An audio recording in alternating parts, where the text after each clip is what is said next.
Assalamualaikum warahmatullahi wabarakatuh. Pada pertemuan kali ini, saya akan menjelaskan tentang klasifikasi tindak tutur.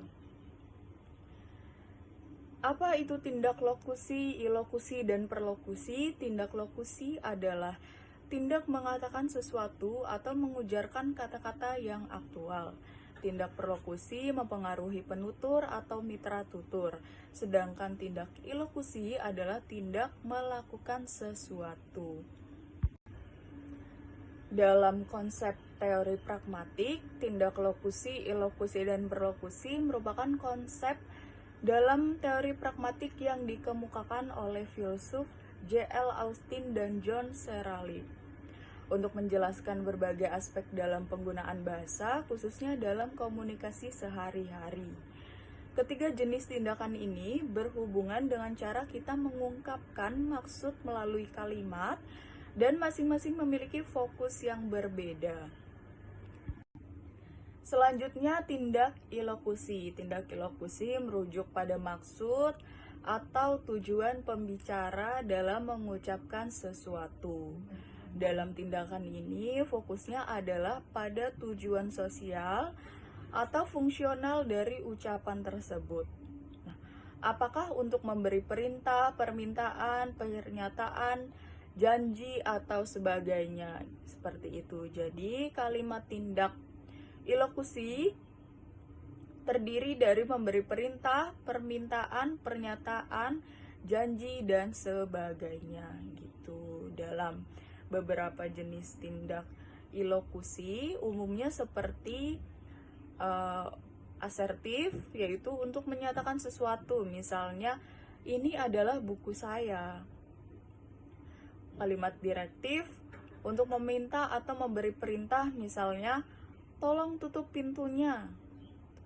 Pada tindak komisif untuk berjanji, misalnya saya akan datang tepat waktu. Untuk tindak ekspresif, kalimat ekspresif untuk mengungkapkan perasaan, misalnya saya senang bertemu dengan kamu. Terakhir, tindak ilokusi dalam kalimat deklaratif untuk mengubah keadaan dunia, misalnya saya menikah dengan dia. Jadi ketika seseorang mengatakan tolong ambilkan air, maksud atau tujuan dari ucapan tersebut adalah untuk meminta atau meminta bantuan.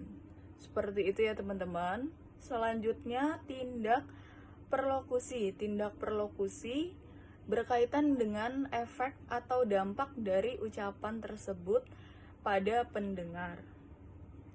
Nah, hal ini mengacu pada reaksi atau perubahan yang terjadi pada pendengar akibat ucapan pembicara. Misalnya, ucapan dapat membuat pendengar merasa terkejut, senang, marah, atau bahkan mempengaruhi tindakan mereka. Contohnya, seseorang mengucapkan pintu itu terbuka. Reaksi perlokusinya bisa berupa orang lain menutup pintu, atau mungkin orang tersebut merasa bingung atau terkejut. Nah, jadi secara keseluruhan, tindak lokusi, ilokusi, dan perlokusi menggambarkan tiga aspek yang berbeda dalam komunikasi verbal. Jadi, secara singkat, teman-teman, tindak lokusi merupakan tindak yang berkaitan dengan pengucapan kata-kata sendiri, baik dari segi bentuk, struktur, maupun pengucapan fisiknya. Tindak lokusi mencakupi itu tiga elemen. Yang pertama, fonetik, sintaksis, dan semantik. Fonetik merupakan suara yang diucapkan, sintaksis merupakan struktur dari kalimat, dan semantik merupakan makna kata-kata yang digunakan dalam kalimat tersebut. Tindak lokusi berfokus pada struktur dan makna kalimat. Tindak ilokusi berfokus pada maksud atau tujuan pembicara. Dan yang terakhir, tindak perlokusi berfokus pada efek atau dampak terhadap pendengar. Seperti itu.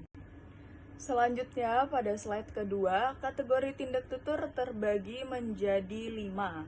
Yang pertama, tindak tutur representatif, yang merupakan tindak tutur yang menuntut komitmen penutur atas kebenaran proporsi yang diekspresikan. Yang kedua, tindak tutur direktif, tindak tutur deskriptif, mempresentasikan upaya penutur agar petutur melakukan suatu tindakan. Yang ketiga, tindak tutur komisif, tindak tutur yang mengikat penuturnya untuk melaksanakan apa yang disebutkan di dalam tuturannya itu. Pada slide ketiga, tindak tutur ekspresif merupakan tindak tutur yang dimaksudkan agar tuturannya diartikan sebagai evaluasi tentang hal yang disebutkan di dalam tuturannya.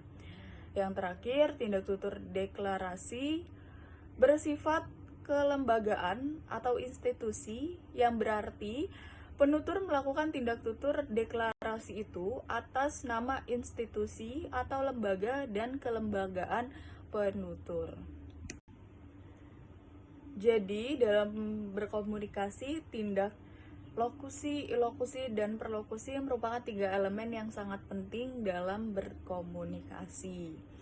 Nah, sekian untuk pertemuan kali ini. Semoga teman-teman yang menonton bisa paham secara mudah dan teman-teman jadi bisa tahu apa itu tindak lokusi, ilokusi, atau perlokusi. Atau sekiranya teman-teman masih belum paham dan masih ada yang ingin ditanyakan, teman-teman bisa langsung komen aja di bawah untuk penjelasan mana yang sekiranya belum paham.